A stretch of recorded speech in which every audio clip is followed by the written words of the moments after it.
laps.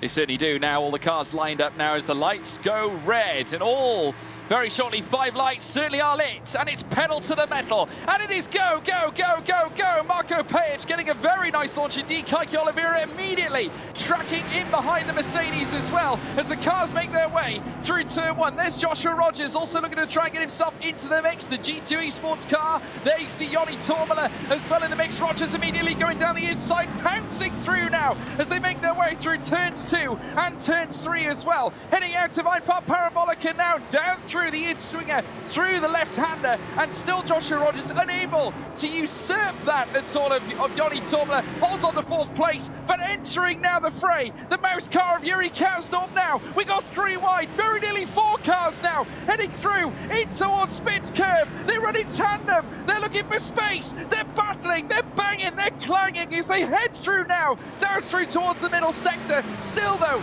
it is Page on top as Karsdorp goes wheel to wheel with Joshua Rogers.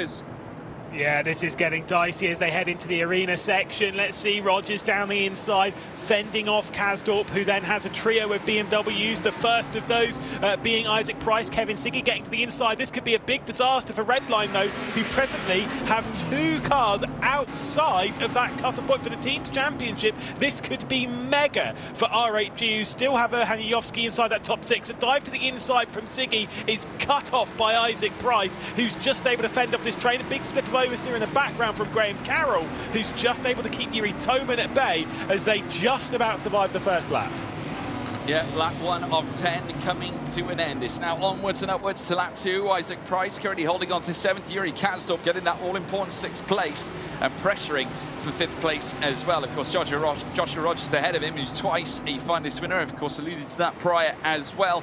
His place is pretty much solidified. Joni Toomala also in the mix, is now coming out wide immediately. We have the 2 BMWs coming together. That, of course, being that of Isaac Price, as well as Kevin Siggy, the fans' favourite, who's now looking to try and whittle his way through. Of course, conscious of the fact that R8G are in this mix as well. They've got Erhan Yovsky up into 3rd place. Redline looking to make the big moves. They've got 2 cars in the mix to this fight with a sister BMW, not a sister team though, because G2 obviously trying to land points of their own here as Isaac Price looks to hold on to the outside line, heading out of Spitz Curve. Still Rierenveld coming straight back at him here as they remain still wheel to wheel, powering through the middle sector, and now Rierenveld takes that 7th place. It was a double attack, and now enter Kevin Siggy into the mix as well as they both look to move up places. I tell you what, Price is in trouble here. He's essentially outnumbered in this fight between G2 BMWs and Redline BMWs.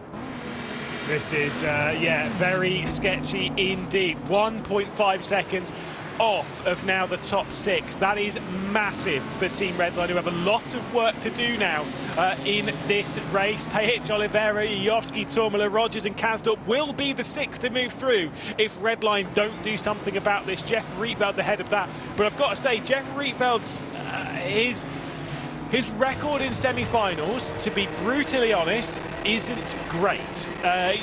We always have said this before, that Rietveld, you know, is his incredible driver. He's so consistent, he's so this, he's so that. He's only moved through into 1 final in the entirety of ESLR1. It was last round and he moved through with a 6th place finish. Could he do it in back-to-back rounds? Well, he'll be desperate to do so. Less so for the overall standings, more so for the team's championship, which Team Redline are desperately trying to hang on to. Yeah, and how key is it that they can get both Rietveld and Siggy through? Because at this point, they're going to be losing 2 cars here. I mean, I appreciate that Toman is down in 11th place, but they've got Yovsky here at this point. Lewis, there's a big chance that they can still score some major points when we race in the final later on, should it remain like this.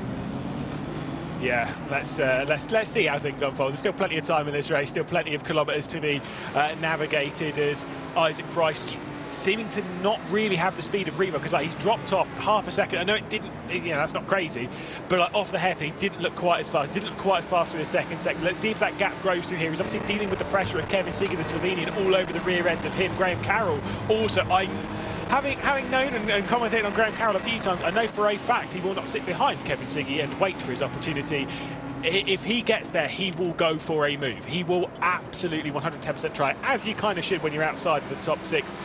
Is that going to cost them too much time? I am fearing for anyone outside the top 6 at the moment, because when we see gaps like that, these drivers are all of the same pace. We saw that in qualifying. They're all of the same level, all of the same speed. 1 second is a big gap to close down.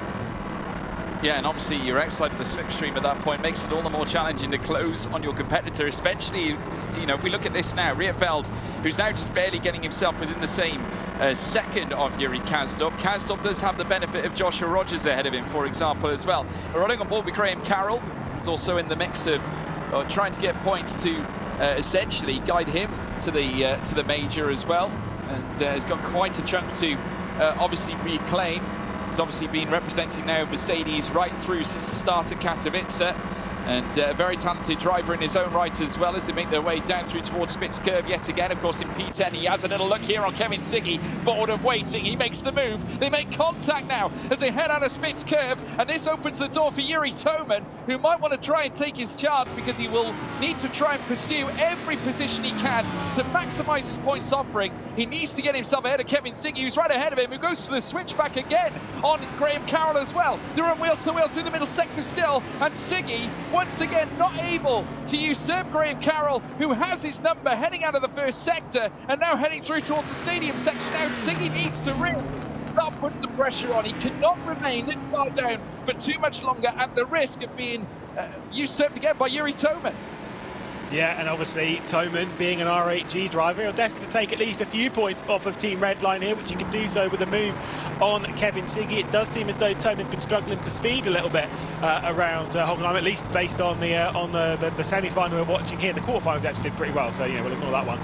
But right now he stood at the back of Kevin Siggy, thinking this is going to be a big move for the championship, for the team's championship, if I can get it. I mean, Toman, Siggy, they're progressing at the moment to Munich anyway, so it is literally just about the team's championship for them, which obviously, as we've said before, ends after this round. For some drivers around them, the likes of Graham Carroll, Isaac Price, Yuri Kasdorp, in that kind of margin, Tommy Uskard as well to some degree, these drivers are not automatically progressed. They are not going through right now. Tommy Uskard is just about in that final protected position. Let's see if he can make a move here as Yuri Toman's going to try and get one done on Kevin Siggy into the hairpin. He certainly is now. Toman, wheel to wheel now with Kevin Siggy. Now these two, of course, the two antagonists and protagonists in the fight, obviously between that of R8G and Team Redline. There's Tommy Uskard, who's got his own championship to be concerned about as well, obviously looking to try and get himself through to the major.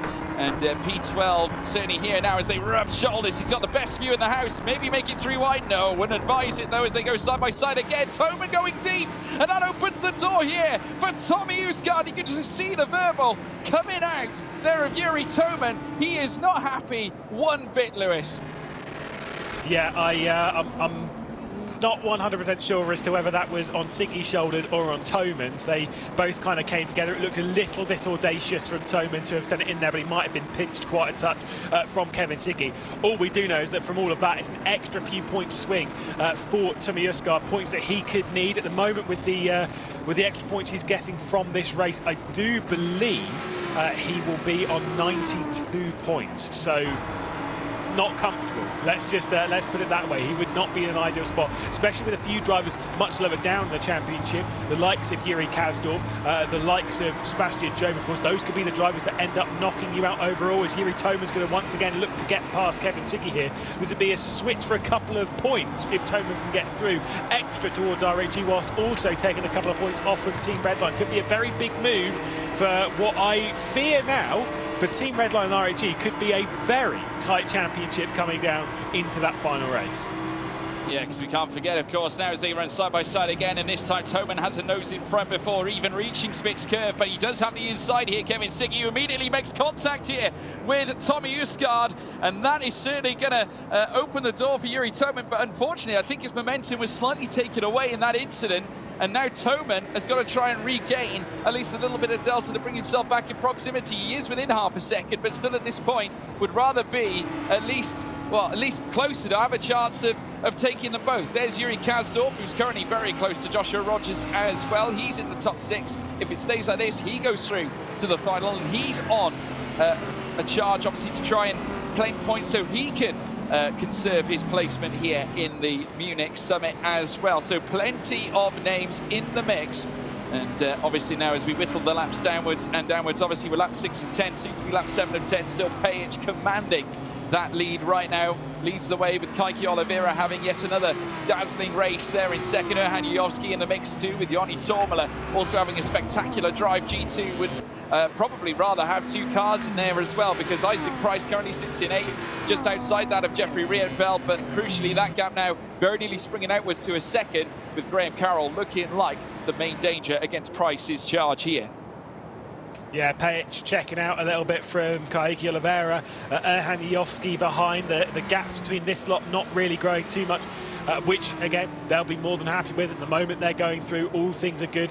Karsdorp, all he is hoping for right now is not about, oh, I hope Rogers makes a mistake and gets out of my way or whatever, and yeah, maybe I can get an X position and secure myself even further. It's, can this train keep this speed up, please? Because if this speed keeps going, Rietveld doesn't have a chance in closing down that time, but the moment they start fighting, the moment anyone in that train makes a mistake, he might be the one that pays the price for it. Speaking of prices and speaking of some being paid, Graham Carroll's got his way past Isaac Price. 8th position at the moment for the Mercedes driver, and the GT Esports man at the moment 9th position, 3/10 off. Every single point could be very, very important at this phase as Kevin Siggy and Yuri Toman continue their fight for positions we would not normally expect the fight over. No, not at all. Generally, we'd expect to see them towards the higher end. Obviously, Toman has been one of the one of the big stories this season. I mean, what I find fascinating, Lewis, is the fact that despite their brilliance, despite them being in the fight for this team's title, they haven't had a single driver win a final throughout the entire rounds that we have had this season. Are they the best performing team not to win a final? I think they are, aren't they? Oh yeah, I don't think there's any doubt in that at all. They've been absolutely fantastic when it comes to like their consistency and such. And it's not just like 1 or 2 drivers; it's the whole team. They've been fantastic. It's why they're fighting for the team's championship. You know, just because you win a final, though, just because one of your drivers wins a final, though, does not mean that you're going to go on to win the team's championship. We've had a lot of final winners, of course. But like even look at the 2 teams that are fighting for it. You know, they realistically, well, they've had 1 win because Luke Bennett's the only one that's won, right? Yeah, absolutely right indeed for Team Redline. But naturally, there's a big plethora of points there as Yuri Toman dazzling there with the switchback, heading out of Spitz Curve, and again they run wheel to wheel, gets ahead of Kevin Siggy. This battle is absolutely fantastic to watch. These 2 have been going at it now for quite some time. Back down the inside now, Kevin Siggy, as they run wheel to wheel again, making contact still, as once again Toman, again getting all verbal here with Siggy, coming side by side. What a fight this is between 2 of the greats of this championship. Siggy as well, who has been a tenacious sim racer for quite some time, as is Toman in this title race, as now we're seeing them come toe-to-toe again. This speaks volumes about the fight that we're witnessing between 2 great teams with 2 great legacies when it comes to sim racing. And now RAG with 1 up essentially over Kevin Siggy here, with Toman holding on to that 11th place. They've got Erhan Yujovski currently sat in 3rd, and crucially enough, Redline don't have a single driver currently going through to the final here in this semi-final. Yeah, of course, you know, Redline, they have got Luke Bennett, who moved through in the previous semi-final, but in this one here, where they were looking to have 2 moving through, they are having 0 moving through at the moment. Penultimate lap of the race, and that means that, that they're timed into the hairpin. Those opportunities to make those moves are fading, but I've got to say, Graham Carroll is the one that's actually closing up towards Rietveld, and so the pressure's more building on Rietveld's shoulders. He might drop an extra position, which would, again, be points in the championship race. It would be points that Redline would be losing over RAG. It is a big, big deal. I'm not sure Graham Carroll's got the speed to get up to Yuri Karsdorp right now, but Yuri Karsdorp sure hopes that Graham Carroll's got the speed to get to Rietveld and start fighting, because that would almost certainly guarantee Karsdorp's position moving through into what would be his 2nd final visit in ESL R1. Yeah, absolutely right indeed. They come through the middle sector now here on lap 9 of 10. We're currently riding on board here with Graham Carroll.